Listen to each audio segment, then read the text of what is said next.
Is there any way of saving Doctor Who at this point? Well, I suggested an incinerator in my last video. Before we dig into this question, let's take a look at this article from Never Biased Digital Spy. Doctor Who Season 12 won't air until 2020. I have a better idea. How about it airs never, at least not this iteration? The BBC confirmed that the New Year's Day special will be the only episode to air in 2019. You mean that lovely little episode that's probably going to ruin the Daleks forever? Yeah, we can't wait. However, in more positive news, the BBC has also confirmed that the entire cast, including Jodie Whittaker, Bradley Walsh, Tosin Cole, and Mandeep Gill, will all be returning. That's not great news, that's terrible news, but not unexpected. I do like Cole and Walsh. As for Mandeep Gill, well, we probably won't notice her anyway. Most useless companion ever. As for Dr. 13, well, you all know my thoughts on that. Jesus Christ! We're off again, said showrunner Chris Chibnall. I'm sure you are, Chibs. Plenty of lecturing to do. Well, we never actually stopped, as Jodie Whittaker's Doctor and friends have been winning the hearts of families across the nation this autumn. What sort of drugs are you on, Chibnall? Agreed that Whittaker has never stopped, running her mouth. As for the hearts of families across the nation, Chibs, even many people that were positive and excited about Series 11 in the end were asking, what the hell was that? We get a whole new set of action-packed adventures for the 13th Doctor. Don't forget your talking frogs and white male villains. We adore making this show, and have been blown away by the response from audiences. We can't wait to bring more scares, more monsters, and more Bradley Walsh, Mandeep Gill, and Tosin Cole to BBC One. Brilliant. Well, Chibs, I'm sure you would be blown away if you did a quick internet search and see what people are actually saying about Series 11. Needless to say, they're less than happy about having a wheelbarrow of shit dumped on their heads. This series was terrible, even if you take the identity politics out.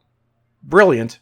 I'm a bit worried about you, Chibs. You seem a bit delusional here. Then we get a quote from Whittaker that I already touched upon in another video, so I won't torture you with that again. And here we go. Chris Chibnall had previously said that Jodie Whittaker's Time Lord would not encounter any classic villains in her debut series, but technically, this is a special. Here's my theory about this change of direction. Although the BBC is infested with ideologues now, there must at least be a few higher-ups that still care about quality. My theory is that some of them may have looked at what had already been finished for Series 11 and asked the same question we've all been asking. What the hell is this? The ratings haven't crashed to Capaldi levels yet, but I don't see how anyone can objectively argue that Series 11 has been good. I think the BBC is preparing for a disaster when everybody else realizes what they've been watching the past couple months. Bringing the Daleks into the special is probably grasping at straws in an attempt to turn things around. You need to do a lot more than just bring in the Daleks, BBC. The title Resolution is actually fitting, and with the idea of resolution in mind, here's my prescription for saving Doctor Who, if that's even possible at this point. I'm directing this to any higher-ups at the BBC that still have a head on their shoulders. Firstly, you need to remove anyone that had any involvement with Series 11. As much as I like Cole and Walsh, they will also be forever linked to this dumpster fire. Do not give control of the show to an outsider. You need to choose somebody who has already proven themselves. Get somebody competent like Neil Gaiman. Or better yet, beg Russell T Davies to come back. You could even look into Classic Who. Philip Hinchcliffe, for example, who is the only remaining surviving producer of the classic series after Derek Sherwin passed away in October. He's also responsible for giving us the best era of the show, along with Robert Holmes. He is 74, so perhaps taking on the responsibilities of the show might be a bit much. How about this? RTD and Hinchcliffe as showrunners. You can't afford to mess around here. You can't experiment. You need people that know what they're doing. Whoever becomes the next showrunner will dictate whether or not the show can be saved, or if it goes away forever. No more experimenting with inexperienced writers with little to no knowledge of Doctor Who, and little to no television writing experience. You also need to have a strict policy against hiring ideologues. You need to pick the best writers from prior to the Series 11 catastrophe. Here's my suggestion. Toby Whithouse and Jamie Matheson would be a good start. Stephen Moffat wasn't the best showrunner, but his standalone episodes, especially in the RTD era, were brilliant. Convince him to come back for a one-off episode and hope to hell he can pull off another Blink. If RTD doesn't want to be showrunner, perhaps convince him to come back and write your series finale. Admittedly, both Moffat and RTD have stated that they don't want to have any future involvement with Doctor Who.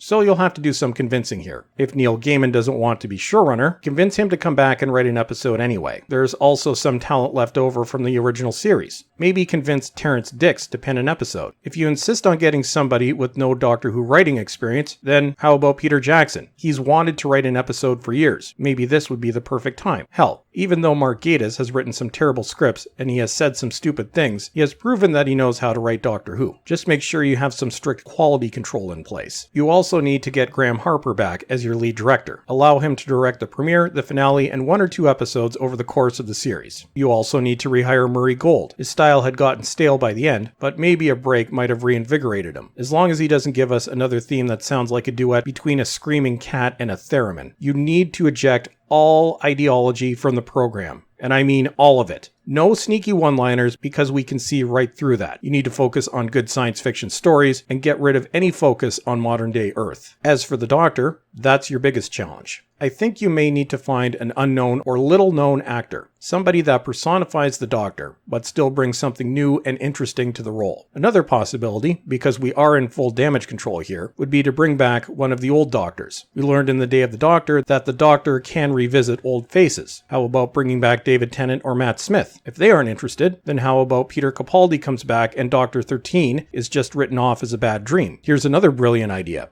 Paul McGann. He was shafted on TV, but has proven himself in Big Finish audios for almost 2 decades now. His brief return to Doctor Who on screen blew everyone away, and he was only on screen for a few minutes. You want to bring back fans? You bring back Paul McGann. If there is some secret directive that the Doctor has to be a woman, which would be a really stupid thing, not because of the gender, but because of how severely it limits you, then you need to get on your knees and beg Olivia Colman to take the role. Please note, these are just my thoughts and suggestions as to how Doctor Who might be saved. I encourage everyone to make your own suggestions in the comments below, and I might make a separate video highlighting some of the better ones.